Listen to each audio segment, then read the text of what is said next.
Question number 11, ये question number 11 की खूबी बताए क्या है?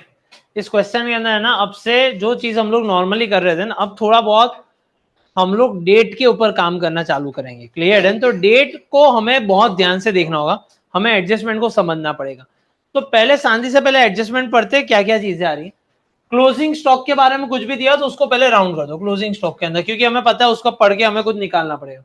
दूसरा दिखा है अनरिकॉर्डेड क्रेडिट सेल्स, तो इससे हमें पता है जैसा बाप वैसा बेटा वाले सिनारियो में किया था, तो सेल्स पे एक तो टिक मार्क कर लेते, और क्रेडिट सेल्स है तो डेटर्स के ऊपर भी एक टिक मार्क आ जाएगा। तो सेल्स और डेटर्स दोनों के ऊपर एक एक टिक मार्क आ रहा है। फिर लिखा हुआ है expense incurred for advertisement campaign on 110 is transfer to advertisement suspense account and to be written off in 5 years। पहले तो एडवर्टाइजमेंट सस्पेंस या एडवर्टाइजमेंट देखते किधर दिया हुआ है ऐसा, हाँ नीचे दिया एडवर्टाइजमेंट सस्पेंस, देखो फर्नीचर के ऊपर है, नीचे से छठा सातवां किधर होगा, देखा है, मिल गया। चलो टिक मार्क कर लेते, फिर इसकी चर्चा करते हैं। Vehicle of ₹20,000 purchase on 1/4/2000, scrap value is 4,000, estimated life is 10, depreciation to be calculated by straight line method. ये वापस से आया जिसपे हमें चाहिए होगी कॉस्ट प्राइस। ठीक है, हमने ये सारी कहानी कर ली, पर व्हीकल्स के बारे में कुछ बोला हुआ है, व्हीकल्स देख लेते हैं। हाँ व्हीकल्स भी मुझे मिल गया, व्हीकल्स के ऊपर मैंने टिक मार्क कर दिया, आपने कर दिया टिक मार्क व्हीकल्स के ऊपर, चलो गुड। फिर उसके बाद क्या लिखा है, purchase of furniture ₹2,000 is wrongly debited to purchase account, furniture was purchase on 110, rate of depreciation this much. तो हमने एक तो फर्नीचर के ऊपर है और परचेज, दो चीजें मुझे दिखाई दे, फर्नीचर और परचेज, तो मैं परचेज पे टिक मार्क करता हूं। और दूसरा हमने वो कहां पे लिख दिया, फर्नीचर, फर्नीचर मुझे दिखाई दे रहा है, हाँ एडवर्टाइजमेंट ही नीचे फर्नीचर। चलो फिर मुझे दिखाई दे रहा है कैलकुलेट इंटरेस्ट ऑन कैपिटल, और उसके बारे में कुछ बात बोलिए, तो कैपिटल के ऊपर टिक मार्क कर लेता हूं। फिर उसके बाद डेप्रिसिएशन बिल्डिंग एंड मशीनरी, तो बिल्डिंग के अंदर मुझे दो बिल्डिंग दिखाई दे रहे, देखो बिल्डिंग एक साथ है, बिल्डिंग और एडिशन, तो दोनों के ऊपर एक एक टिक मार्क। और दूसरा आ रहा है मशीनरी, मशीनरी हमारा उसके नीचे ही है, तो हमने सारे टिक मार्क कर लिए। क्लियर है? आज पूरी की पूरी कहानी जो है ना वो डेट के ऊपर जाने वाली है, और हमें बहुत शांति से करना पड़ेगा। इसके अलावा सम के अंदर कुछ इतना हार्ड एंड फास्ट डिफिकल्ट सम है नहीं। सबसे पहला आता है एडजस्टमेंट के अंदर, हम लोग वर्किंग नोट बना दे। सबसे पहला एडजस्टमेंट आता है क्लोजिंग स्टॉक का। क्लोजिंग स्टॉक इज ऑफ ₹12,600, अच्छा 12,600 का था, out of which goods worth ₹4600, मतलब इसमें से 4,600 के जो गुड्स थे उसको 600 रुपए का रिपेयरिंग चाहिए। जब भी रिपेयरिंग होता है तो उसकी वैल्यू कम हो जाती है, तो ये 4,000 रुपए होगी। And the remaining stock, remaining 12,600 में से 4,600 निकाल दो, बाकी कितने रहे, 8,000। ये 8,000 के जो स्टॉक है उसके ऊपर 20% आपको लेस कर देना है, -20%, मतलब 1,600 रुपए। करो माइनस 64 अब ये 4,000 और ये दोनों में से ये वाली कम वैल्यू, तो इन दोनों को अगर मैं मिला दूं तो ये हो जाता है 10,400। तो क्लोजिंग स्टॉक की वैल्यू मुझे मिल गई 10,400। मैं यहां पे लिख देता हूं क्लोजिंग स्टॉक 10,400, यहां पे लिख देता हूं क्लोजिंग स्टॉक 10,400। मैं અહીંયા સુધી કોઈને કઈ डाउट છે? ये कैलकुलेशन में किसी को कोई डाउट आया तो बता दो। हैप्पी? बढ़ू मैं आगे। अनरिकॉर्डेड क्रेडिट सेल्स 4,400, मतलब सेल्स में मुझे बढ़ाना है, 1,30,000 का सेल्स है मेरा, तो सेल्स 1,30,000, 1,30,000 प्लस अनरिकॉर्डेड કેટલા રૂપિયાનું છે, 4,400 બરાબર છે। અને બીજું મારે ડેટર્સમાં વધારવાનું, ડેટર્સ કેટલા રૂપિયાના છે,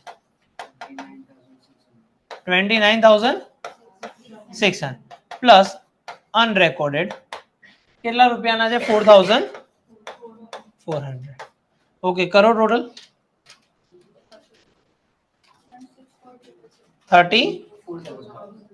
34,000 एग्जैक्ट। ओके साहब, सेकंड एडजस्टमेंट में किसी को डाउट है? हमने क्या किया, हमने सेल्स में प्लस किया और दूसरा डेटर्स के अंदर से प्लस कर दिया, सिंपल दो इफेक्ट डन। अब तीसरा एडजस्टमेंट आया, तीसरा एडजस्टमेंट देखो, हमने कोई एडवर्टाइजमेंट का खर्चा किया, हमने कुछ एडवर्टाइजमेंट का क्या कर दिया, खर्चा कर दिया। क्लियर डन, एडवर्टाइजमेंट का खर्चा कर दिया। और वो खर्चा किया हमने कौन सी डेट पे 110 को, हमने वो खर्चा कब किया 1, हम लोग अभी काम कर रहे हैं 31 मार्च को। सर आपको कैसे पता है, यहाँ पे ट्रायल बैलेंस में लिखा है 31 मार्च 2015, मतलब ये 1/4/2014 से लेके 31 मार्च हमने कुछ 1/10/2014 को कुछ एडवर्टाइजमेंट का खर्चा किया, और वो खर्चा किया हुआ है, वो जो खर्चा जो किया हुआ है ना वो 5 साल के लिए किया है। वो खर्चा कितने साल के लिए किया है 5 साल। मान लो मैंने एक होर्डिंग खरीद लिया, बराबर, और वो होर्डिंग का मैंने एक साथ पैसा दे दिया 5 साल के लिए। कितने साल के लिए दे दिया 5 साल के लिए। मैंने कितना पैसा दिया, तो यहां से मुझे पता चलेगा एडवर्टाइजमेंट सस्पेंस के अंदर देखो ना कितने रुपए एडवर्टाइजमेंट सस्पेंस, 4000 रुपए, 4000। तो मैंने 4000 रुपए में एक होर्डिंग खरीद लिया 5 साल के लिए, डन। तो ठीक है, तो 4000 डिवाइडेड बाय 5 कर लेता हूं, तो 800 रुपए पर ईयर का खर्चा हुआ, ऐसा मैं बोल सकता हूं। मुझे पूरे साल का खर्चा कितना हुआ 800 रुपए। कोई मन पूछे कि કેટલા હોર્ડિંગ લીધું, મેં તો 5 વર્ષના 4000 આપ્યા, એટલે કે ઓકે સાહેબ તમને તો 800 રૂપિયા પડ્યા ને વર્ષનું, મેં તો હા કહી શકાય। पर मैंने खरीदा कब उसे 1/10 को, मैंने कब खरीदा 1/10 को। 1/10 को जब मैंने खरीदा, तो यहाँ पे 1/10 को खरीदने के बाद आप समझो मैंने तो यूज कब तक किया होगा 31 मार्च तक ही किया होगा। तो 10वां महीना, 11 महीना, 12 महीना, पहलू, बीजू और त्रीजू, तो मैंने कितने महीने के लिए यूज किया 6 महीने। तो पूरे साल का भले मैंने पैसा दे दिया, पर मैंने इस साल में तो खाली 6 महीने ही यूज किया। तो अगर मैं बात करूं कि भाई 12 महीने के 800 रुपए, 12 महीने के, तो 6 महीने के कितना, तो अमाउंट आ गई 400 रुपए मंथ्स और रुपीस। तो जब मुझे 400 रुपए पता चल गया कि भाई एक महीने का 400 रुपए, मतलब 6 महीने का 400 रुपए, तो मैं देखूंगा एडवर्टाइजमेंट यहां पे सस्पेंस 4000 रुपए माइनस राइट ऑफ, क्योंकि एक साल मैंने यूज कर लिया है, तो ये हो गया 3600, और राइट ऑफ की वैल्यू आती है यहां पे राइट ऑफ एडवर्टाइजमेंट सस्पेंस 400 रुपए। सेम किस्सा किस जैसा हो गया, लीज होल्ड बिल्डिंग जैसा, जो लास्ट टाइम था लीज होल्ड बिल्डिंग, वो तो पूरे साल का था तो हमने डिवाइड कर, पर ये एक साल के अंदर भी हमने कितना यूज किया, तो હું 6 મહિનાનો ખર્ચો લખીશ। ક્લિયર है? तो જેટલા મહિના વાપરું એટલાનો જ ખર્ચો લખાય, એના સિવાય વધારે લખાય नहीं। क्लियर है? मान लो मैंने कोई दिसंबर में खरीदा होता होर्डिंग, तो दिसंबर, जनवरी, फरवरी, मार्च, तो मैं खाली 4 महीने का ही खर्चा लिखता। मैं कितने महीने का लिखता 4 महीने, तो ही मुझे एग्जैक्ट हिसाब पता चलता। कोई डाउट है यहां तक? पक्का? चलो ठीक, अब पीछे जाते हैं। अब हम लोग बात कर रहे हैं यहाँ पे 4th डेट को। Vehicle of 20,000 way purchase on 1/4/2009। 1/4/2009 मतलब हमारे पास कुछ सालों पहले हमने परचेस किया होगा 2009। આપણે તો ઉભા છે 2015 માં, આ બહુ પહેલા પરચેસ કર્યો, બરાબર। અને એસ્ટિમેટેડ લાઈફ કેટલી છે એની 10 years। અને સ્ક્રેપ વેલ્યુ, મને કોઈ સમજે છે સ્ક્રેપ વેલ્યુ એટલે શું હોય? વેચીને સ્ક્રેપ નો મતલબ શું થાય? શું? सब भूको कह दे जे कई पेपर जे आपा जे वेची दे काढी जे मेन पार्ट હોય એ કાઢીને બીજા નાખી દે। હા ના, એટલે આપણે મેઇન પાર્ટ વેચીએ। સ્ક્રેપ એટલે સાદી ભાષામાં પસ્તી થાય, બરાબર? પસ્તી થઈ ગઈ એટલે પસ્તી, એટલે હવે આ યુઝ જ નથી થઈ શકે એમ। એટલે તમે ભંગારવાળાને બોલાવીને આપી દો, ભાઈ ભંગારવાળો એનું સાયલેન્સર અલગ કરે કે પેલો હોર્ન અલગ કરે, એ આપણો પ્રોબ્લેમ છે નહીં। તો દરેક વસ્તુની સ્ક્રેપ વેલ્યુ હોય, દરેક વસ્તુની શું હોય? Scrap value. ફોર એક્ઝામ્પલ આજે આ એસી બંધ પણ થઈ જાય ને આખું આખું, બરાબર, હું પસ્તી વાળાને બોલાવું તો આ એસી ના મને 1500 થી 2000 રૂપિયા તો મળશે, સાવ ગમે તે વસ્તુ હાલતમાં હશે। હવે આ આવું સરસ એસી હશે એના પણ 1500-2000, અને 15-20 વર્ષથી હું ચલાવીને ઘટિયા થઈ ગયું એના પંખા પણ કે કઈ ચાલતા એના પણ કેટલા મને મળશે 1500-2000। આ સ્ક્રેપ વેલ્યુ છે, આ મળશે। ક્લિયર? હવે ડેપ્રિસિએશનની એક ફોર્મ્યુલા છે સ્ટ્રેટ લાઇન મેથડની અંદર। એ ડેપ્રિસિએશનની ફોર્મ્યુલા એવી છે D = C - S / N। C એટલે કોસ્ટ પ્રાઇસ। કોસ્ટ પ્રાઇસ આપણે કેટલામાં લીધું હતું વ્હીકલ 20000 માં, એને વેચવા જાવ પસ્તીમાં તો કેટલા રૂપિયા આવશે 4000, અને કેટલા વર્ષ માટે આપણે વાપરશું 10 વર્ષ માટે, તો 20000 - 4000 16000, 16000 / 10 1600, તો 1600 રૂપિયા ડેપ્રિસિએશનની અમાઉન્ટ હશે। 1600 રૂપિયા શું હશે ડેપ્રિસિએશનની અમાઉન્ટ, બરાબર? તો આપણા ડેપ્રિસિએશનની અમાઉન્ટ કેટલા રૂપિયા હશે 1600 રૂપિયા. આ ખાલી આખા ડેટાની અંદર આપણે ખાલી આ જ ફાઇન્ડ કરવાનું હતું, એટલે બીજી બધી પંચાત હતી, ક્યારે પરચેસ કર્યું, શું કર્યું, એ બધું કન્ફ્યુઝ કરવા માટે. लोड नहीं लेना है, हमें खाली लेना है D is equal to 1600. D is equal to, अब व्हीकल की वैल्यू देखते हैं. व्हीकल की वैल्यू है कितनी? व्हीकल की वैल्यू हमारे पास पड़ी हुई है 8000 रुपए. तो मैं व्हीकल लिखता हूं यहाँ पे, व्हीकल 8000, व्हीकल लिखा 8000 माइनस डेप्री 1600. 8000 में से 1600 निकालो, 6400. અને અહીંયા લખી દઈએ डेप्री ऑन व्हीकल, और वो मैं लिख दे रहा हूं 1600 रुपए. वो मैं कितना लिख रहा हूं? 1600 रुपए. यहां तक किसी को कोई डाउट है? पक्का? डन? समझ में आ रही है बातें? हम लोग क्या करें? चलो હવે એના પછી આપ્યું છે 5th ડેટ ઉપર, purchase of furniture of ₹2000. 5th adjustment, purchase of furniture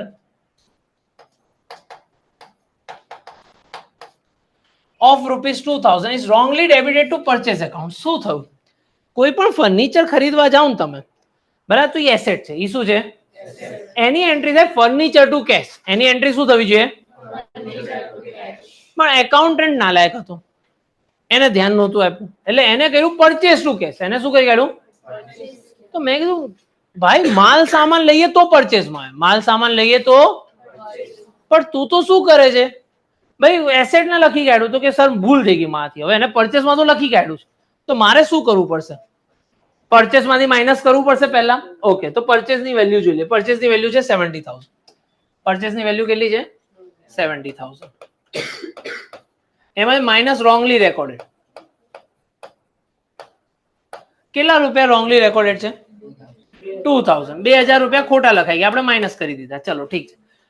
હવે પણ એ હતા છે ના, પણ કોઈ માની લો કોઈ સીબીએસઈ વાળો છોકરો અહીંયા બેસી ગયો, બરાબર, અહીંયા ટોટલ 30 છોકરાઓ બેઠા છે, એમાંથી એક સીબીએસઈ વાળો છોકરો છે, તો હું એને અહીંયાથી ઉપાડી લઈશ, એટલે અહીંયા 30 ની જગ્યા કેટલા થઈ જશે? 29. એ તો આપણે કહીએ. હવે એને ઉપાડીને શું કરવું? સીબીએસઈ ના ક્લાસરૂમમાં નાખવું. તો સીબીએસઈ ના ક્લાસરૂમમાં 15 છોકરાઓ હતા, તો હવે કેટલા થઈ જશે? તો હવે આ ફર્નિચર, સીબીએસઈ વાળો છોકરો ફર્નિચર હતો, ફર્નિચર ખોટી જગ્યાએ બેઠો હતો, ઉપાડીને મારે બીજી જગ્યાએ નાખીશ, તો શેમાં એડ કરીશ? ફર્નિચરમાં એડ કરીશ. ઓકે, તો ફર્નિચર આપણે જોઈ લઈએ. ફર્નિચર પહેલા કેટલું હતું? ફર્નિચરની વેલ્યુ બોલો. 6000 પ્લસ એડિશનલ ફર્નિચર 2000. એટલે હવે મારી પાસે ફર્નિચર કેટલાનું છે? 8000. ચલો આ તો આપણને ખબર પડી ગઈ. ફૂલ સ્ટોપ પછી એવું લખ્યું, આ જે ફર્નિચર લીધું હતું ને કઈ રેટે લીધું હતું? 110. આ ફર્નિચર ક્યારે લીધું હતું? 110. 1/10 લીધેલું હતું, અને ડેપ્રિસિએશન આપવાનું છે 20%. ઓકે, હવે સમજુ હું ફરીથી. હવે મને થોડુંક આમ એવું ખબર પડે છે પિક્ચરમાં કે ભાઈ આપણી કહાની અટકે છે 31/3/2015. સર આ ક્યાંથી ખબર પડી? ટ્રાયલ બેલેન્સની ડેટ છે, એટલે આપણે ચાલુ કર્યું છે 1/4/2014. બરાબર છે. 110/2014 ના આપણે 2000 નું ફર્નિચર લીધું, બરાબર. પહેલેથી મારી પાસે 10,000 નું ફર્નિચર હતું, એટલે છેલ્લા દિવસે મારી પાસે 12,000 નું ફર્નિચર થયું. વાત સાચી? આમાં કોઈને કઈ પિક્ચરમાં ડાઉટ છે? જે 10,000 નું ફર્નિચર હતું એને મેં આખું વર્ષ વાપર્યું હશે, ઓકે, અને આ જે વચ્ચેથી લીધું એને મેં અમુક પીરિયડ માટે જ વાપર્યું હશે. કેટલા પીરિયડ માટે? 10મો મહિનો, 11મો મહિનો, 12મો મહિનો, પહેલો, બીજો, ક્લિયર? તો 6 મંથ્સ માટે. ડેપ્રિસિએશન નું બીજું ગુજરાતીનું નામ ખબર શું હોય? ઘસારો. ડેપ્રિસિએશન ને શું કહેવાય ગુજરાતીમાં? ઘસારો. એટલે બહુ વાપરી કાઢો ને તો આપણે કહીએ કે બહુ ઘસી કાઢ્યું છે આને, ક્લિયર? તો 10,000 વાળું આખું વર્ષ ઘસી કાઢ્યું હશે, અને 1/10/2014 આપણે કેટલા વખત માટે ગઈશું હશે? 6 મંથ. તો ડેપ્રિસિએશન પણ મારે એ રીતે આપવું પડશે. ડેપ્રિસિએશન પણ મારે શું કરવું પડશે? એ રીતે આપવું. તો જેમ કે 10,000 છે, એના ઉપર તો 20% મારે આપવાનું છે આખા વર્ષનું, એટલે એ થઈ ગયું 2,000. પણ આ જે બીજા 2,000 રૂપિયા છે એના ઉપર 20% તો આપવાનું જ, પણ 6 મંથ્સ માટે. તો 6/12 કરો ને, 2,000 into 20% into 6/12. કેમ 6,000? ફર્નિચર કેટલાનું છે? 1 મિનિટ ઉભા રહો, મારી મિસ્ટેક છે. ફર્નિચર 6000 નું છે. તો મેં કેમ અહીંયા 12000 લખ્યા? અચ્છા, ઓ સોરી મારી મિસ્ટેક. અચ્છા, મને સમજાવવામાં ભૂલ થઈ ગઈ. અરે સારું કર્યું તે કીધું.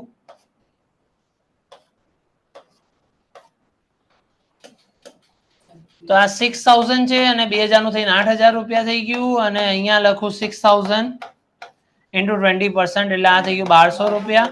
અને આ કેટલું થાય છે?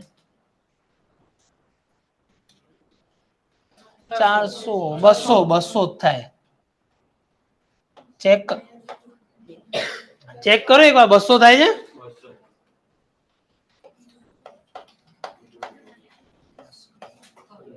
તો ડેપ્રિસિએશન કેટલું થશે? 1400. તો હું અહીંયાથી માઇનસ કહીશ, minus ડેપ્રી 1400.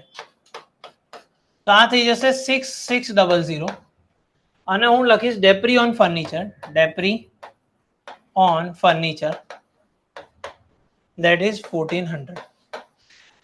Now why this is important? Majority of છોકરાઓ શું કરે ખબર? પેલું ડેપ્રિસિએશનમાં 2000 એડ કરી દેશે. આ પેલી લોજિક તો બધાને ખબર પડશે. પરચેસ માંથી કાઢો અને આમાં એડ કરો. ભૂલ ક્યાં કરે ખબર? જેવા 8000 એના પર 20% ઠોકી દે. તમે 8000 પર 20% કરો ને તમારો આન્સર થઈ જાય 1600.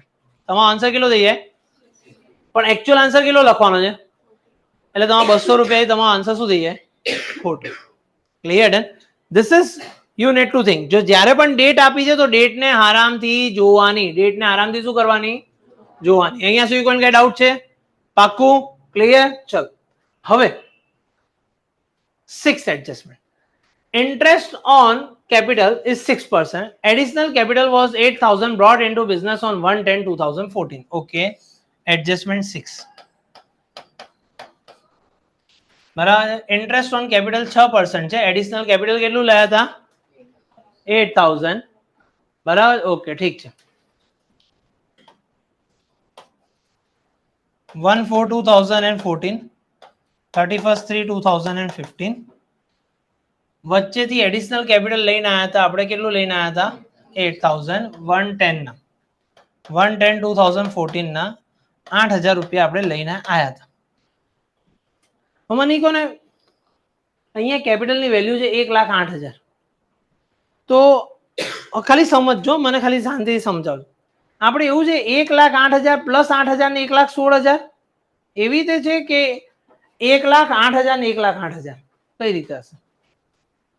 હું ફરીથી પૂછું. હું એવું પૂછવા માંગુ છું કે આપણને કેપિટલની એમાઉન્ટ આપેલી છે 1,08,000. તો 1,08,000 1/4/2014 હતી કે 31/3/2015 હતી? 31/3 વાળા કેટલા લોકો એવું કહે છે કે 31/3 હતી? કેમ 31/3 એ લાગે છે? ઓકે, તો આપણે જ્યારે આ ઉપરનું એડજસ્ટમેન્ટ કર્યું, એડજસ્ટમેન્ટ નંબર 5, એમાં અહીંયા 6000 ની વેલ્યુ હતી ફર્નિચરમાં. એમાં 6 + 2 કરીને 8 કેમ કર્યા? અને તમે નીચે વાળામાં એવું કહો છો કે ના સર અહીંયા 1,08,000 અહીંયા લખી દો. કેમ એવું? 1,16,000 થવી જોઈએ ને. હું એ સમજાવવા માંગુ છું કે 1,08,000 જ છેલ્લે હતી. ફરીથી સમજો હું શું સમજાવવા. ઉપર વાળામાં 6 + 2 કરીને 8 કર્યા. બરાબર છે. તો નીચે વાળામાં તમે લોકોએ 1,08,000 + 8 કરીને 1,16,000 કેમ નથી કરવા માંગતા? હા, શેમાં? નીચે વાળામાં એડિશનલ છે એટલે શું કરશું? તો આ 6,000 ની અંદર એવું કેમ ન વિચાર્યું કે 6,000 માં વચ્ચેથી એડ કરેલા 4,000 હશે પહેલા, પછી 2,000 આવ્યા હશે, પછી 6,000 થી હશે?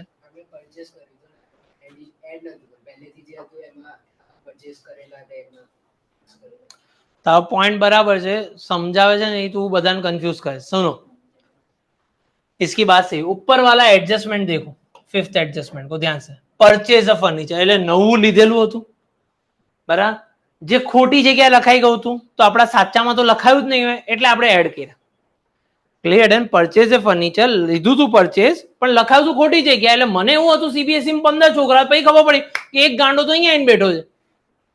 એટલે હવે મને ખબર પડી કે અચ્છા 15 હતા, એક વધ્યો જે અહીંયા હતો ત્યાં બેસાડ્યો એટલે ટોટલ કેટલા થઈ ગયા? 16. ક્લિયર એન્ડ આ મારા મગજ. આની અંદર એવું કીધેલું છે કે ટોટલ કેપિટલ, કારણ કે આની અંદર એવું કોઈ છે નથી which is unrecorded, which is not recorded, એવા કોઈ શબ્દ વાપરેલા નથી. આમાં તમને ઇન્ફોર્મેશન આપી કે ભાઈ 8,000 છે ને વચ્ચેથી આવ્યા હતા અને આ દિવસે 31 માર્ચે આપણું કેપિટલ કેટલું હતું? 1,08,000. તો 1,08,000 તો છેલ્લા દિવસે હતું જ. આ તો ખાલી એ લોકો ઇન્ફોર્મેશન આપી કે 1,08,000 છેલ્લા દિવસે હતું, 8,000 વચ્ચેથી આવ્યા હતા. ધેટ મીન્સ 1,00,000 રૂપિયા આપણી પાસે સ્ટાર્ટિંગ થી હશે. This is and information, this is an, આને પ્લસ માઇનસ નથી કરવાનું. 8,000 અંદર આવી ગયા, 1,08,000 માં 8,000 આવેલા, પણ એને ખાલી કેલ્ક્યુલેશન માટે એવું કીધું કે 1,00,000 આખા વર્ષ માટે રાખ્યું હતું અને 8,000 6 મહિના માટે રાખ્યું હતું. 8,000 કેટલા મહિના માટે રાખ્યા? 6. હવે આ શું કામ ઇન્ફોર્મેશન આપી? એનું રહસ્ય છુપાયેલું છે અહીંયા. Interest on capital is to be charge at 6%. હવે જો આ ઇન્ફોર્મેશન ના આપી હોત તો તમે શું કરત? 1,08,000 ઉપર 6% કરત. પણ આ લોકોએ ક્લેરિટી કરી, ભાઈ 1,06,000 ઉપર ન કરતા, 1,08,000 ઉપર 6% કરતા નહીં. તમારે શું કરવાનું? 1,00,000 ઉપર 6% કરો, કારણ કે આખા વર્ષ માટે હતું 6,000 અને 8,000 ઉપર 6% કરો પણ 6 મહિના માટે 6/12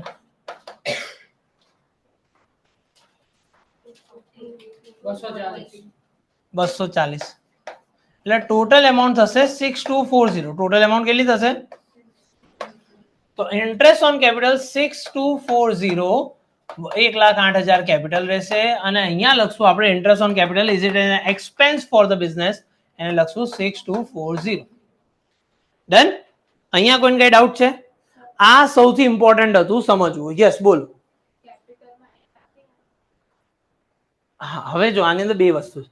આઈધર મેં આ 1,08,000 ટોટલ લખ્યું, આને બીજી રીતે લખવું હોય તો તમે એવી રીતે પણ લખી શકો. આ 1,08,000 ને કાઢીએ, તમે એવું લખો 1,00,000 હતા, પછી 8,000 રૂપિયા વચ્ચેથી આયા અને આ કર. છેલ્લે તો બધું ટોટલ જ થવાનું છે. ક્લિયર? ડન. તમારે લખવું હોય તો સેવ, મમરા, ચટણી એવી રીતે લખો, નહીં તો ભેળ લખીને પછી ટોટલ મારો, ફરક પડશે નહીં. ડન. ક્લિયર? કોઈ ડાઉટ છે અહીંયા સુધી? પાક્કું? ઓકે. હવે last calculate depreciation building and machinery. પહેલા મશીનરી પકડી લઈએ. મશીનરી એક ઈઝી છે. મશીનરીના વેલ્યુ છે 20,000. મશીનરી 20,000, એના ઉપર ડેપ્રી કેટલા % કીધું? મશીનરી ઉપર જોજો, મશીનરી ઉપર 20% એટલે 4,000, 16,000. ડેપ્રી ઓન મશીન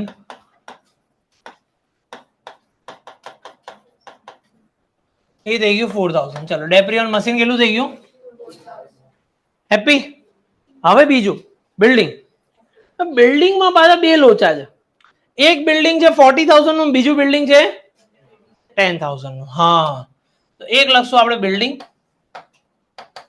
40,000 પ્લસ એડિશન 10,000 એટલે આપણું બિલ્ડિંગ કેટલાનું થઈ ગયું? 50. પણ આપણે 50,000 ઉપર ડેપ્રી આપી શકશું નહીં. કેમ? કારણ કે ડેપ્રિસિએશન નું મેં શું કીધું હતું? ઘસારો. ઘસારો એટલે જેટલું ઘઈશું એટલું. પહેલું બિલ્ડિંગ તો આપણી પાસે પહેલેથી હતું. ક્લિયર? તો એના ઉપર તો આપણે પૂરેપૂરું વાપર્યું હશે. તો એ જે ડેપ્રિસિએશન છે બિલ્ડિંગ નું, આપણી પાસે 40,000 ઉપર કેટલા % કીધેલું? 10%, તો 4,000. અને બીજું જે 10,000 નું છે એના ઉપર 10%, પણ અહીંયા આપણે ખરીદ્યું હતું ક્યારે? 31/12. હવે કેટલા મહિના વાપર્યું હશે? મને વિચારીને કોને? 3 કે 4? કેમ? ડિસેમ્બર, જાન્યુઆરી, ફેબ્રુઆરી, માર્ચ આવી રીતે નહીં? હા, 31 એટલે ડિસેમ્બર ને ગણાય, એટલે જાન્યુઆરી, ફેબ્રુઆરી અને માર્ચ. તો કેટલા મહિના થયા? 3 મહિના. તો ઇન્ટુ 3/12 કરો. 10,000 into 10/100 into 3/12, 250. તો આ થઈ ગયું 4250. તો અહીંયા લખી કાઢીએ 4250 માઇનસ કરો એટલે આ થઈ જશે 45,750. જોઈ લેજો એકવાર, મારું કેલ્ક્યુલેશન ખોટું હોઈ શકે. બરાબર છે?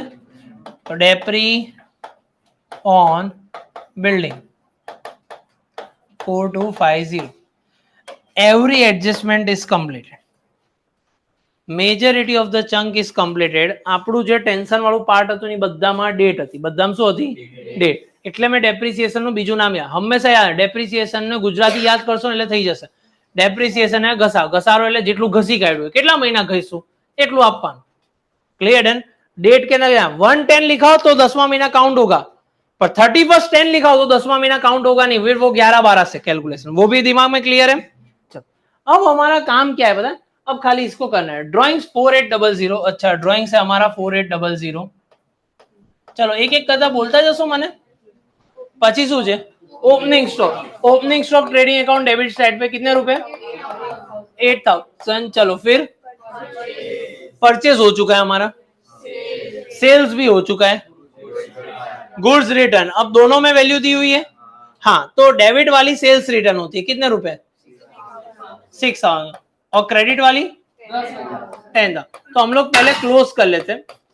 70 माइनस 10 60, 60 माइनस 2 58,000.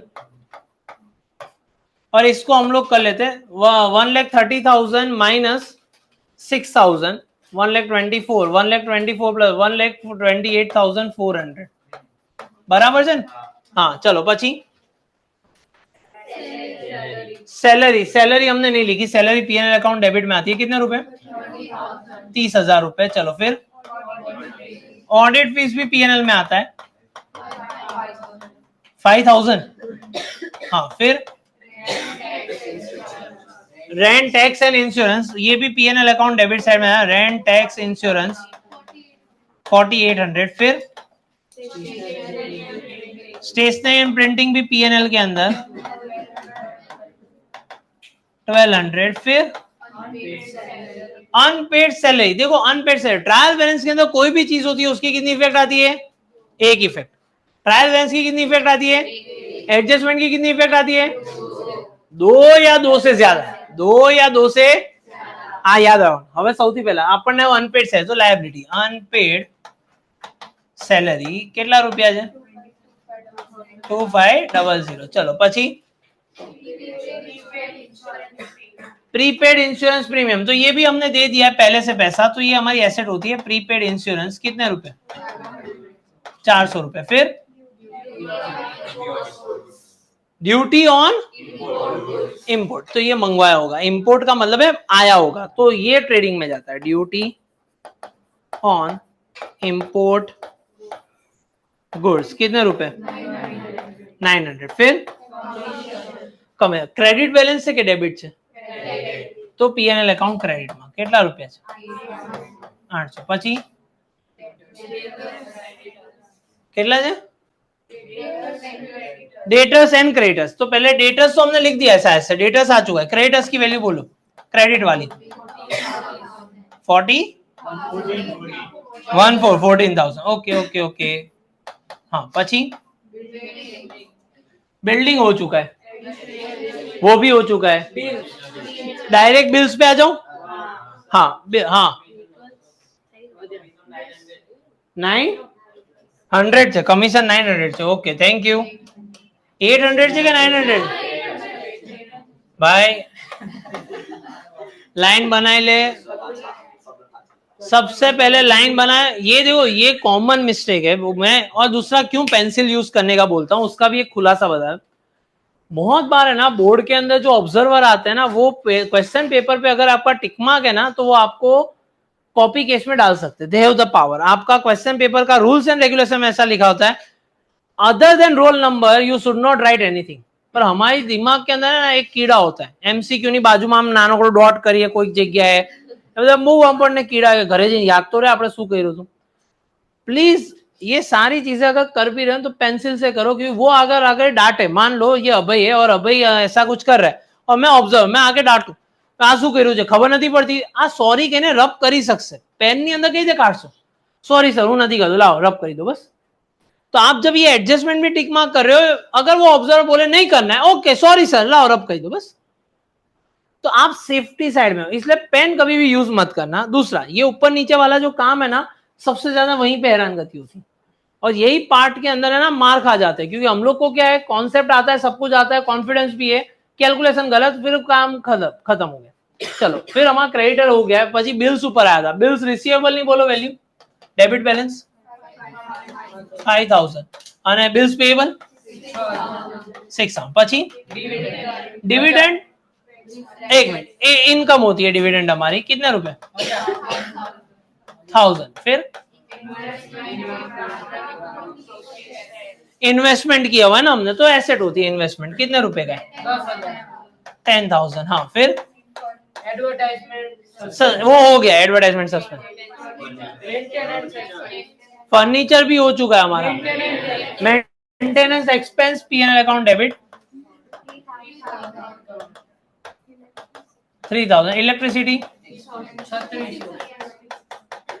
3600, फिर बोनस डेबिट बैलेंस है, एक्सपेंस है આપણા બોનસ, બોલો 25, પછી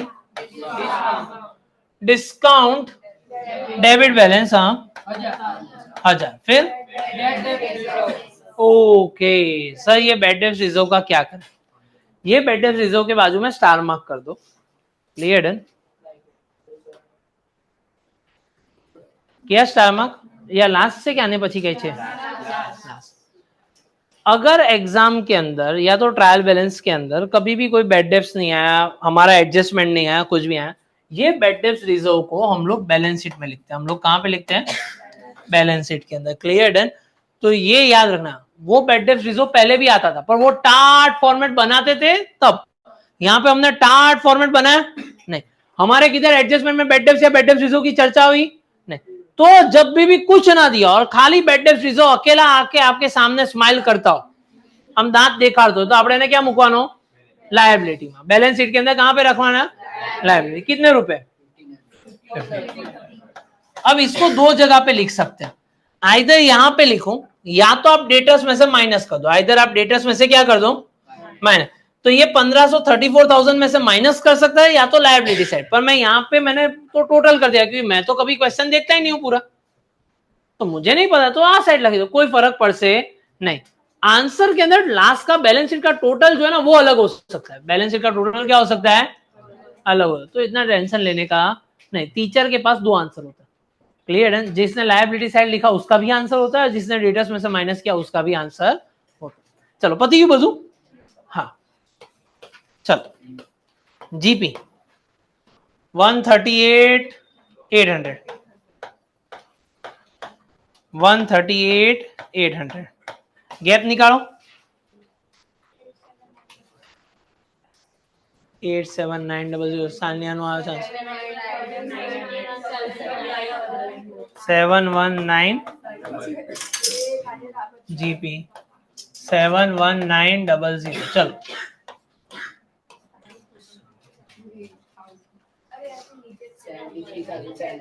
$73,700, नेट प्रॉफिट 73,700 माइनस आ બધું જ કરવાનું છે।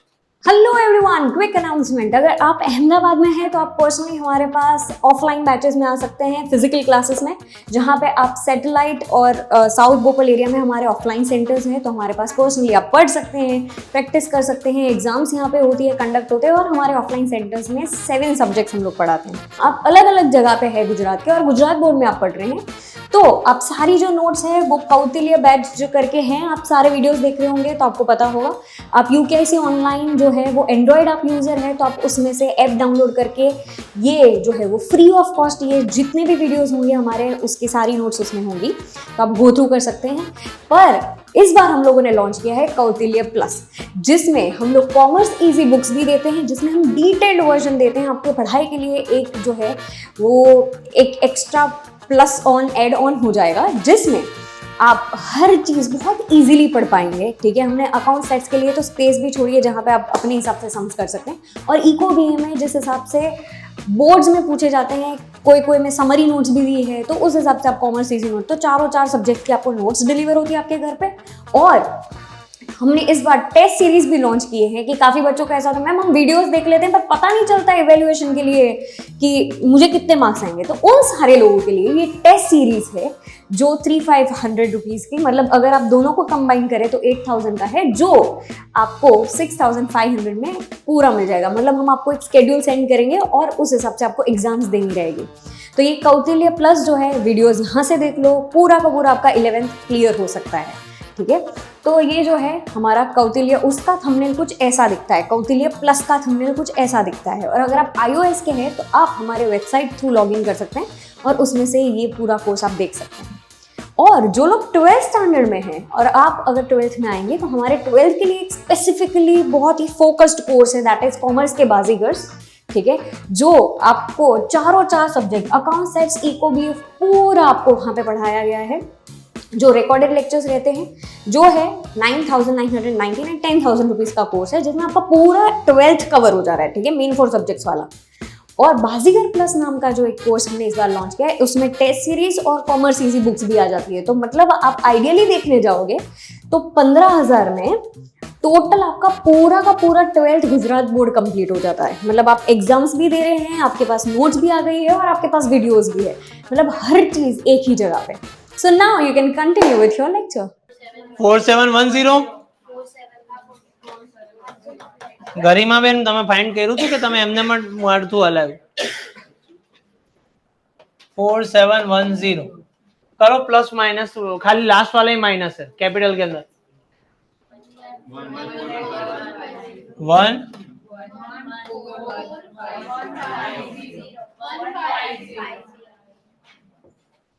114,150 एसेट का टोटल और लायबिलिटी का टोटल। आ साइड नो एसेट नु कहजो 138,150। अरे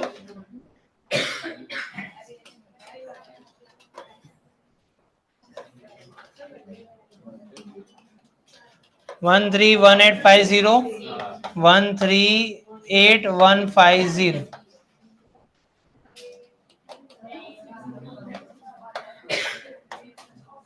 डन।